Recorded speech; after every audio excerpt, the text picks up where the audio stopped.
todos, hoy vamos a hacer un recorrido completo por la web y videos de mi computadora. Para poder ingresar a esta se debe reiniciar el computador o apagar. En mi caso lo reinicié y hay que presionar F2 antes de que se inicie el Windows.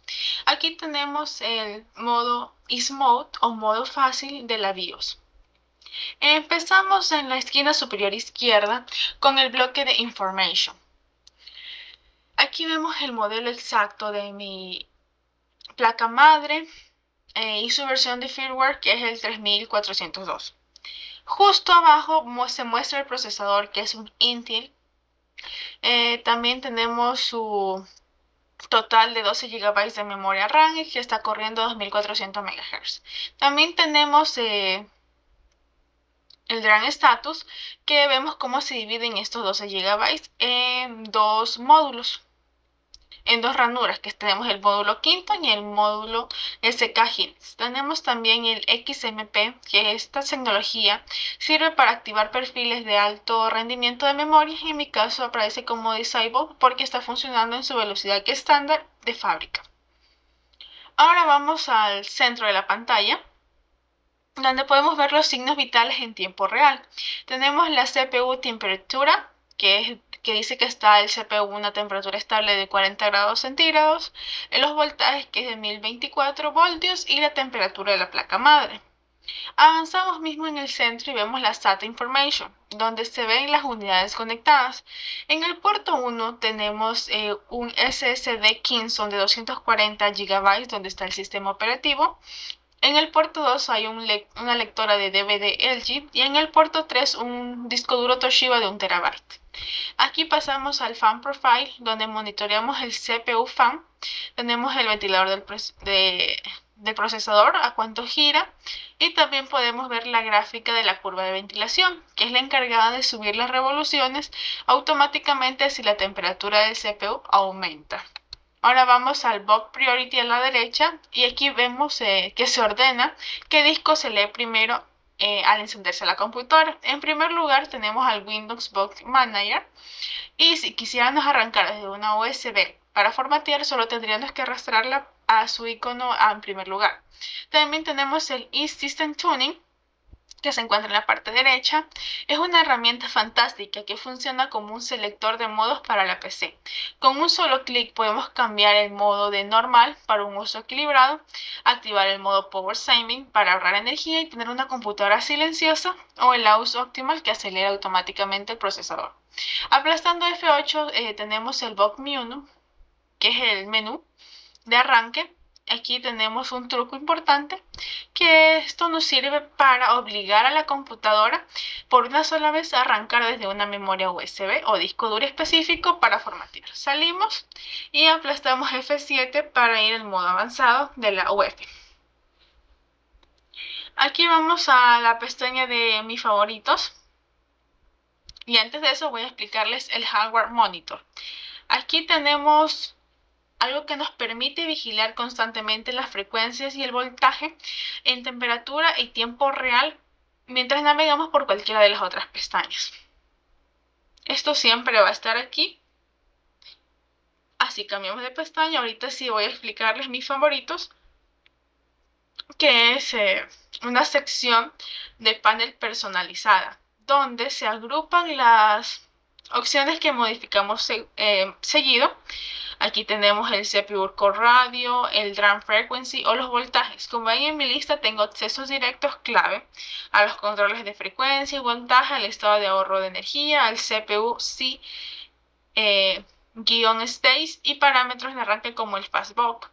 Tener todo esto aquí concentrado nos ahorra mucho tiempo al momento de querer modificar algo, ya que no tenemos que buscar este componente en cada una de las pestañas. Ahora vamos a la pestaña de Main, que es donde tenemos el bloque de BIOS Information. Aquí están los datos técnicos exactos, la versión de la BIOS con su fecha de compilación, que es el 5 de julio de 2017.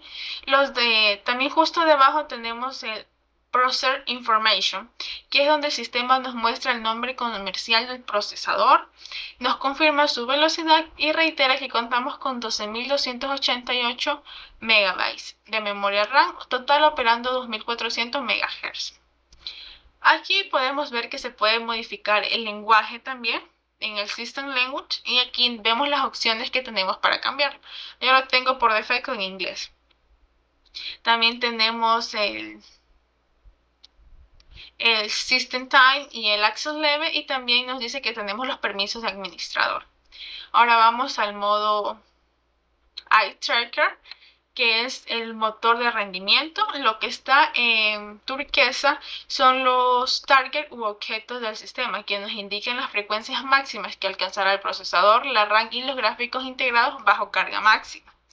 Si nos desplazamos hacia abajo en este menú, tenemos la gestión detallada de energía interna. Aquí vemos los límites de corriente para el procesador y sus gráficos que actúan como una barrera de seguridad para que el chip no reciba mensajes peligrosos, amperajes, perdón.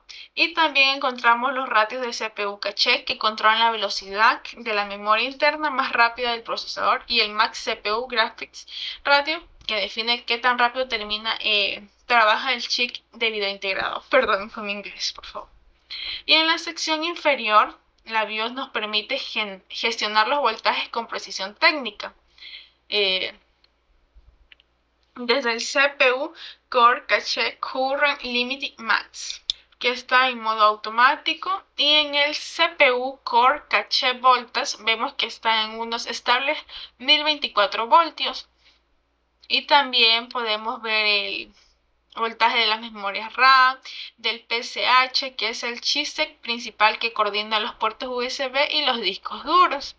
Para mantener todo esto en auto, como yo lo tengo, es lo que hace que nuestro equipo esté en un modo ideal, ya que no se sobrecarga mucho.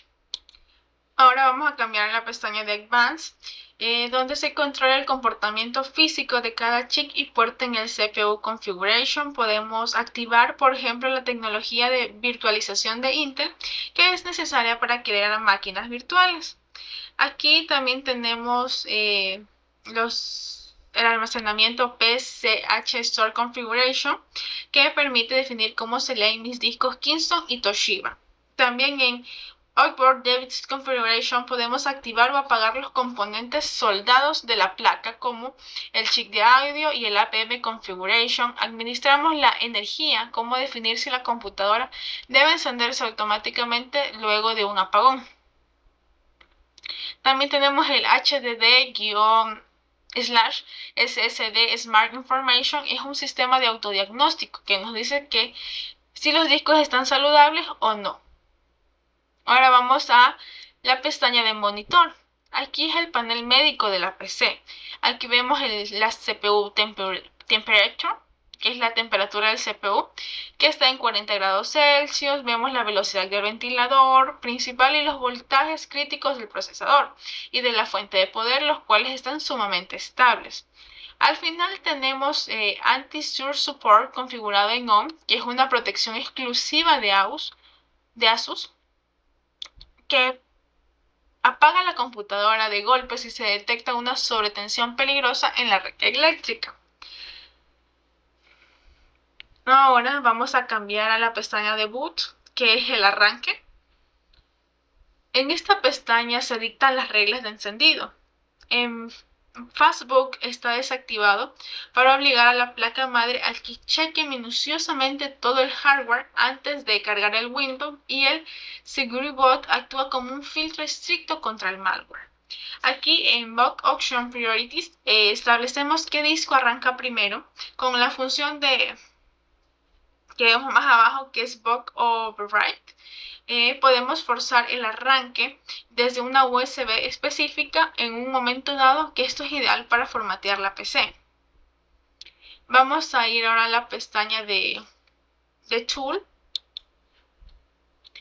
Aquí encontramos utilidades como Asus Flash 3 para actualizar la BIOS mediante una USB, y el Asus Overclocking Perform, que actúa como un banco de memoria para guardar nuestras configuraciones personalizadas. También tenemos el Asus SPD Information, que lee un chip integrado en nuestras memorias RAM. Ahora vamos a la pestaña de Excel, donde podemos guardar los cambios con Save Change and Reset o restaurar toda fábrica con Look Optimist Default. Yo en este caso, para salir, para no modificar nada, voy a utilizar la tecla Escape, y que es ESC en mi computador, y me va a aparecer este menú. Le doy OK y la computadora inicia normalmente su Windows, y esto es todo.